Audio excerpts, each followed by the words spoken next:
Welcome to this exploration of one of ancient Egypt's most famous pharaohs, Tutankhamun. I've long been fascinated by the story of this young ruler, who ascended to the throne at the tender age of 8 or 9, following a period of dramatic religious and political upheaval. Tutankhamun's reign, which lasted from about 1332 to 1323 BCE, came at a pivotal moment in Egypt's history, as the country grappled with the aftermath of his father Akhenaten's radical religious reforms. Born as Tutankhamun, meaning living image of Aten, his very name reflected the religious shift known as Atenism that had characterized his father's reign. This monotheistic cult centered on the sun disk Aten had upended centuries of Egyptian religious tradition. However, young Tutankhamun would soon find himself at the center of a counter-revolution, tasked with restoring the old gods and traditional practices that had been so abruptly cast aside. The circumstances of Tutankhamun's ascension to the throne remain shrouded in mystery. His immediate predecessors, Smenkhare and Neferuaten, had brief and poorly documented reigns. It's likely that powerful figures behind the scenes, such as the future Pharaoh A and the military commander Horemheb, played significant roles in placing the young prince on the throne and guiding his early rule. One can only imagine the pressure and expectations placed on such a young child, suddenly thrust into a position of divine kingship and tasked with steering Egypt back towards orthodoxy. He also noted his ability to calm the young king when his temper flared.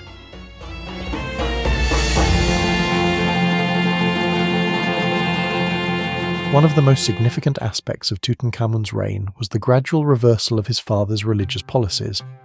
This process began cautiously, with evidence from the young king's tomb suggesting that the Aten was still acknowledged in the early years of his rule. However, as time went on, there was a clear shift back towards the traditional polytheistic religion of ancient Egypt. By the third year of his reign, Tutankhamun had changed his name to Tutankhamun, meaning living image of Amun, signalling a definitive break with Atenism and a return to the worship of Amun as the preeminent deity of Egypt. This wasn't merely a cosmetic change, it represented a fundamental shift in the religious and political landscape of the country. The young pharaoh initiated extensive restoration projects, rebuilding temples and reinstating the priests and rituals of the old cults. I find it particularly intriguing to consider the personal impact these changes might have had on Tutankhamun. Raised in the Aten worshipping court of his father, he would have been indoctrinated from birth in the beliefs of Atenism, to then pivot so dramatically, renouncing the god of his childhood and embracing the traditional pantheon, must have been a profound and potentially traumatic experience for the young king. It's a testament to the strength of the old religious establishment and the political pressures of the time that such a complete reversal could be achieved in just a few short years. If you asked a god for advice, he would not attend, and if one spoke to a goddess likewise, she would not attend.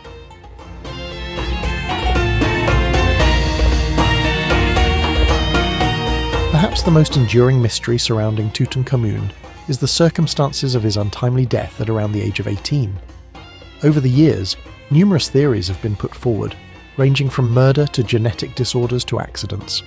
The truth, as is often the case in ancient history, is likely to be complex and multifaceted.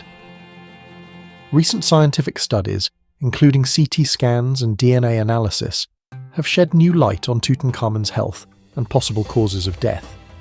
These investigations have revealed a young man with multiple health issues, including a partially cleft palate, mild scoliosis, and a club foot.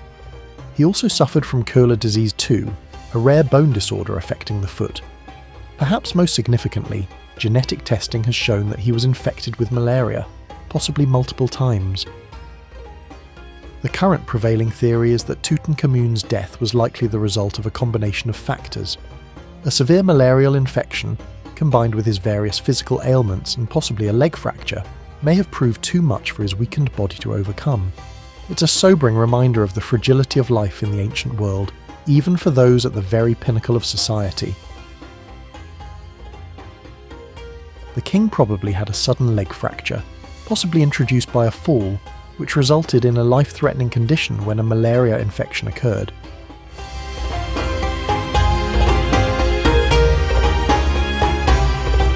The discovery of Tutankhamun's tomb in 1922 by Howard Carter and his team was a watershed moment in the field of Egyptology.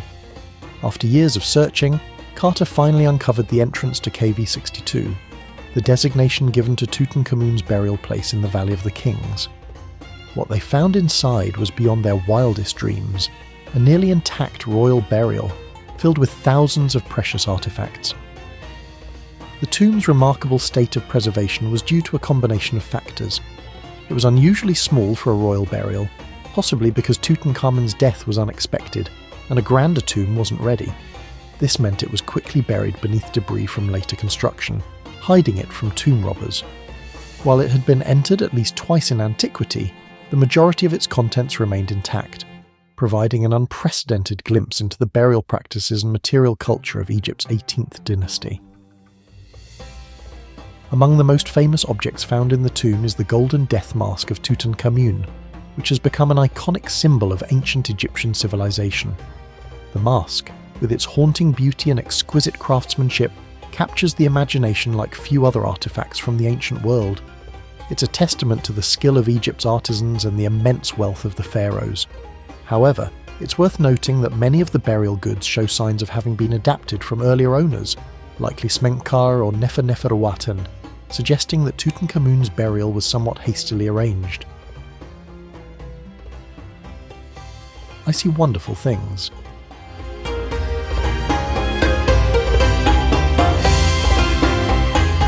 The discovery of Tutankhamun's tomb catapulted the young pharaoh from historical obscurity to global fame. In life, he had been a relatively minor ruler, his reign too short and his accomplishments too few to leave much of a mark on Egypt's long history. In death, however, he became arguably the most famous of all Egypt's pharaohs, his name synonymous with the glory and mystery of ancient Egypt. The Tutmania that swept the world in the wake of Carter's discovery had a profound impact on popular culture. It influenced fashion, art, and design, sparking a renewed interest in all things Egyptian. This fascination has endured for a century, with Tutankhamun exhibitions continuing to draw millions of visitors around the world. The most recent tour, Tutankhamun, Treasures of the Golden Pharaoh, which began in 2019, showcased the largest collection of Tutankhamun's artifacts ever to leave Egypt.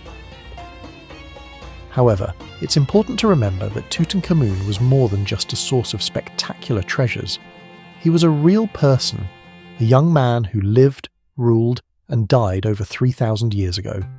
The scientific studies of his mummy have allowed us to build a more complete picture of him as an individual, with his health problems, his family relationships, and even his appearance. This human dimension adds depth to our understanding of ancient Egypt, reminding us that behind the golden masks and grand monuments were real people with their own hopes, fears, and struggles. Tutankhamun was not a king of great renown in ancient times, but his tomb has made him the most famous of all the pharaohs.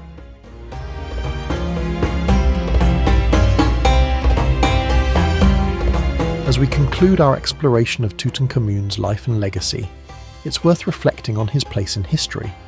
In many ways, he was a transitional figure, bridging the gap between the radical religious experiment of the Amarna period and the return to orthodox traditions. His reign, though short, was crucial in steering Egypt back towards the religious and political stability that would characterize the later New Kingdom period. Yet, it's also important to acknowledge the limitations of our knowledge.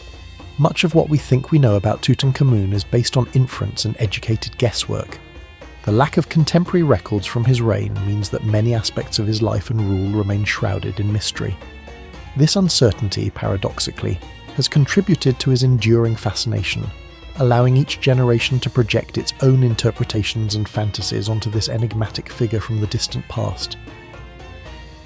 As archaeological techniques continue to advance, it's likely that we'll continue to uncover new information about Tutankhamun and his times. Each new discovery has the potential to reshape our understanding of this pivotal period in ancient Egyptian history. For now, Tutankhamun remains a figure poised between myth and history, a symbol of the enduring allure of ancient Egypt and a reminder of the power of archaeology to bring the past to life. Every time you see Tutankhamun's golden mask or read about his tomb, it transports you to a fascinating time in Egyptian history. Thank you for joining me on this journey through the life and times of Tutankhamun. If you've enjoyed this video, please consider liking, subscribing, and sharing your thoughts in the comments. Your support truly makes a difference and helps shape the direction of future content. Let me know what other aspects of ancient Egyptian history you'd like to see covered in upcoming episodes.